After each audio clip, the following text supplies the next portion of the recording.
waxaan aad iyo aad ugu faraxsanahay inta maanta halkaa joogta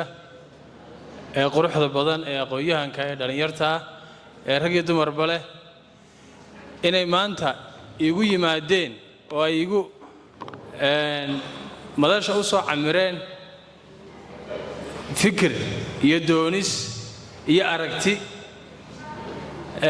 iyo isbedel khayr qaba insha Allah ta'ala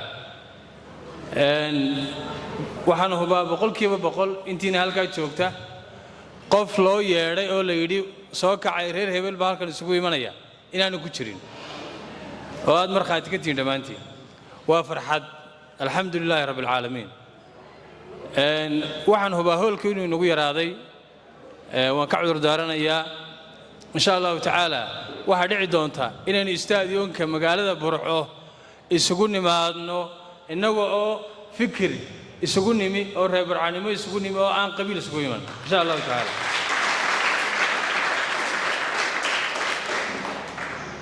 maanta anigu waxaan idin yahay baldoosar baan idin yahay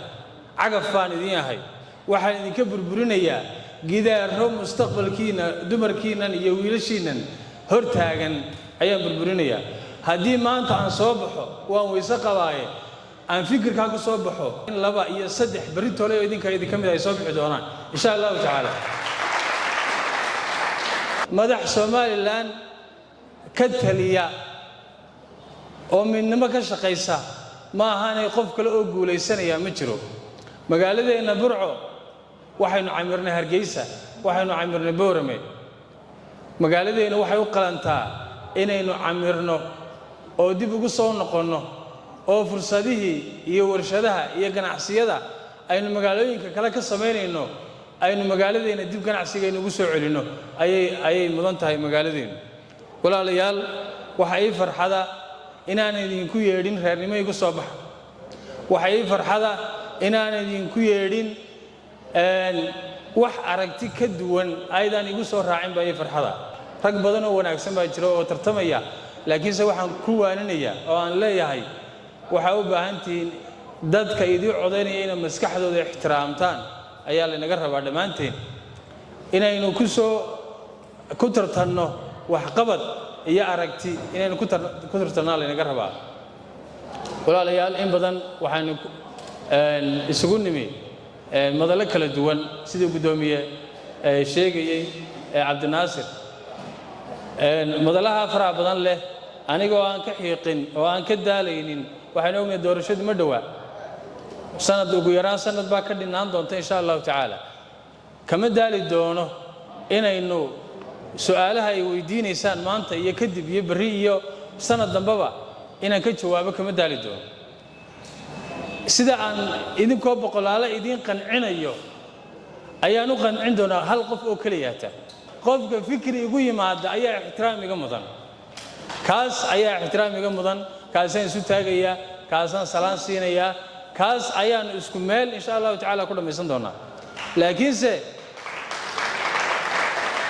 walaalayaal anigu waxaan isu soo taagay inaan barnaamij magaalada burco ka iibiyo barnaamijkan ka iibinayaa wuxuu isugu jiraa 2 qaybood ayuu isugu jiraa qayb waxa weeye barnaamijkan ugu tala galay isbedel degdega magaalada burco inaan kaga sameeyno insha Allah ta'ala 5 qodob baan ka kooban yahay midna waxa weeyaan midaan ugu tala galay istiraatiiji ahaan magaalada burco in wax laga bedelo hadii Ilaahay ka dhigo si guud ahaan xilbaanada soo baxa ama tartama wadanka oo dhan tartama waxay ka hadlaan in badan waxay ka hadlaan waxaan sameyn doonaa wado waxaan dhisi doonaa inta soo dhismay ayaan sameyn doonaa anigoo taa ku balan qaaday oo ay waajibkayga tahay anigu waxaan kaga duwanahay laba wado 2 jid baan raaci doonaa insha Allah ta'ala waxaan raaci doonaa qofka iyo dhismuhu isku miisaan ima saarna aniga waxaan ka duulayaa war intaynaan dhagax dhisin intaynaan gidaar samaynin intaynaan dhismayaasheena qurxin dadkeena masaakiinta ee magaalada burco guryaha ku jira ee qaarkood aanay cunto cunin qaarkood biyaha xataa la cabo oo magaaladeena Burco ay sida qaniga ku tahay qaarkood dhaan taga intaynaan dhagaxa qurxin intaynaan gidaarka qurxin dadkeena aan ka shaqeyno oo aan wax ku celino dhalinyarta iyo daayarta iyo danyarta labadaas ayaa miisaanka ii saaran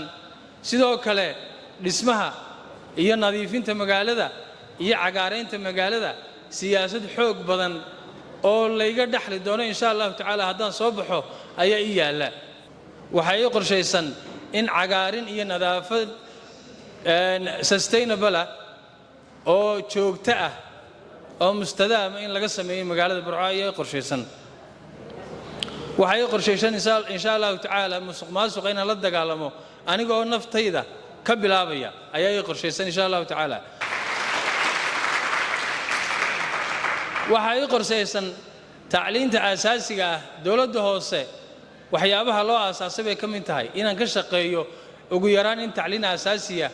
oo bilaash in la helo oo lagu bilaabo 200 arday ee ugu horeeya danyarta ah magaalada Burco in lagu bilaabo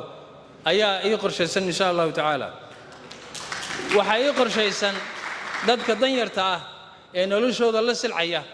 in loo sameeyo isku tirsanaan nidaam isku tirsanaan bulsho ayadoo la adeegsanayo masaajida ayadoo la adeegsanayo xaafaduhu inay isku tirsanaadaan ayaa ay qorshaysan waxa ay qorshaysan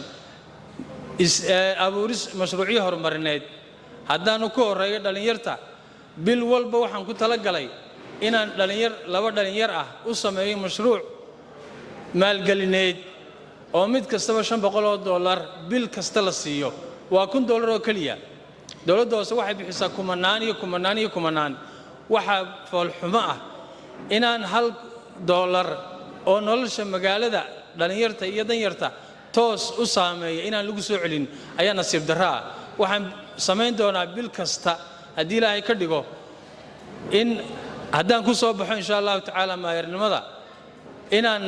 bil kasta laba dhalinyar min $500 haddii Ilaahay ka dhigo oo maalgelin aan siin doono ayaa ay qorshaysan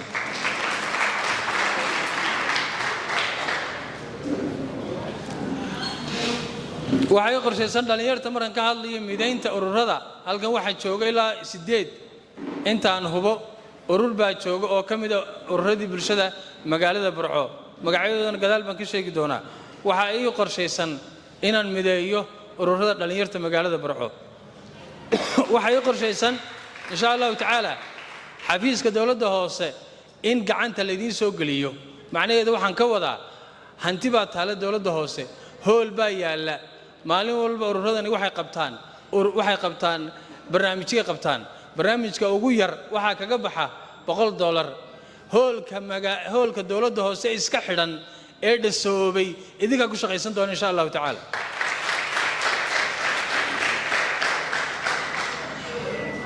waxay qorshaysan in xafiis guud oo ururada magaalada Burco ka shaqeeya ay isticmaali doonaan si joogto ah in loo siiyo haddii Ilaahay ka dhigo sidaan ururada iska wareysanayna waxaanu ajanda noogu jirta in la sameeyo project weyn oo loogu heli doono insha Allah taala xafiisyo inay helaan ururada magaalada Burco ka shaqeeya arrimaha bulshada waliba gaar ahaan danyarta sidaan sheegay waxaan siin doonaa sanadka koobaad 200 oo arday oo bilaash ah oo waxbarasho bilaash oo dugsiga hoose ah inaan sameeyo haddii Ilaahay ka dhigo waxaan samayn doonaa ololaha dariska ka warhay oo lagu ogaanayo dadka danyarta ah ee noloshu ku adag tahay ee magaalada nugula nool waxaan samayn doonaa suuq danyarta loogu talagalay oo raashinka waliba si guud ahaan quuta daruuriga qiimo jaban laga iibinayo oo calal aqal qofka danyarta ay uu ka badbaado sicir bararka magaalada ee gabadhaclaynaya inuu ka badbaado suuq furan oo danyarta ay ka adeegato ayaan samayn doonaa insha Allah taala arrimaha bulshada magaalada Burco waxaan ka qayb galnaa awaadiyada Hargeysa lagu bixiyo reer Burco waxba kama nihin waxa laga yaabaa qof ama laba qof oo xagga dambe kaga jira in lagu soo daro waxaan sameeysan doonaa hadii reer Burco nahay arrimaha bulshada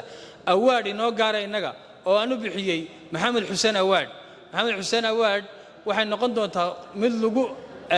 abaal mariyo dadka halyeeyada ah ee aad ka midka tihiin ee magaalada Burco wax ka qabtay insha Allah tacaala waxaan xoojin doonaa arrimaha bulshada markaan ka hadlayno masaajidda doorkooda ayaan xoojin doonaa insha Allah tacaala oo wacyigelinta ka qayb qaadan doona iyo waliba caawinta masaakiinta haddii Ilaahay ka dhigo waxaan xoojin doonaa isdhexgalka bulshada waxaan samayn doonaa sidaan ballan qaaday street sida caalamka oo dhan lagu yaqaano baabuurta ka caagan laga bilaabo 7 fiidnimo ilaa 12 habeenimo oo dhalinyarta haday ciyaar ku daawanayaan iyo hadii internet loogu xidhayo inta meesha loo nadiifiyo magaaladu ay soo caweys tagto oo aan maqaayad kursiga ka kaciyo shaaha dalbo ayaanay ku wareerina si xora magaaladaada aad ugu nasato insha Allah tacaala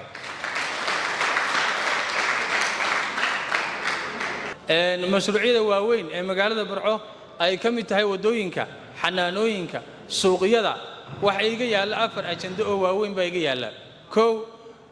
marka ugu horeysa waxaan qaban doonaa shir wada tashi magaalada Burco la isugu yimaado aqoon-yahan culimo salaadiin magaalada Burco waa magaalada jaangoysa siyaasadda Soomaaliland maanta in laga haajiro uma qalanto halka cid iga daawanaysa ee magaalada Burco tiraahda siyaasadda iyada jaangoysa ee marka siyaasadii la jaangooyo ka dhaqaaqda waa ceeb ay nagu tahay waxaan qaban doonaa shir wada tashi insha Allah tacaala haddaan soo baxo culimada iyo aqoon-yahanka iyo salaadiinta gobolka Togdheer u dhashay ayaa shir ka tashi magaalada Burco lagu horumarinayo waxaan soo celin doonaa guddidii horumarinta magaalada Burco haddii Ilaahay ka dhigo ayaga ayaana mashruucyada waaweyn oo dhan muraaqabayn doona haday tahay wadooyinka haday tahay xanaanooyinka waxaan samayn doonaa sanduuq loogu talagalay sanduuqa horumarinta magaalada Burco haddii Ilaahay ka dhigo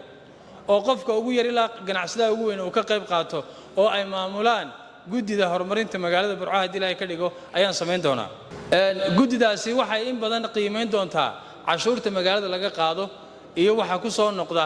iyo sida loogu raadin lahaa caasimad ku xigeenka wax u qalmo sidii loogu raadin lahaa mashruucyada waaweyn waxaan ku waajahaya 4 qodob sidaan sheegay soo celinta kalsoonida bulshada Burco ay ku qabaan dawladda hoose abuuritaanka iyo soo celintii guddidii horumarinta magaalada Burco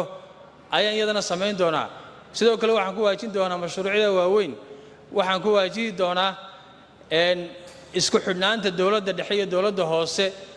sidoo kale waxaan ku waajihi doonaa isla xisaabtan iyo transparency ay nagu arkaan hay'adaha caalamiga ah wada shaqayn iyo xiriir wanaagsan oo naga dhaxeeya hay'adaha caalamiga iyo safaaradaha wadanka ku yaala Soomaaliland insha Allah tacaala waa mahadsantihiin aad iyo aad baa sharafiga mudan tihiin waxaan raali gelinayaa inaan waqtigeyda ku dheereeyay su'aalaha way idin furan yihiin wassalaamu calaykum waraxmatullaahi wabarakaatuh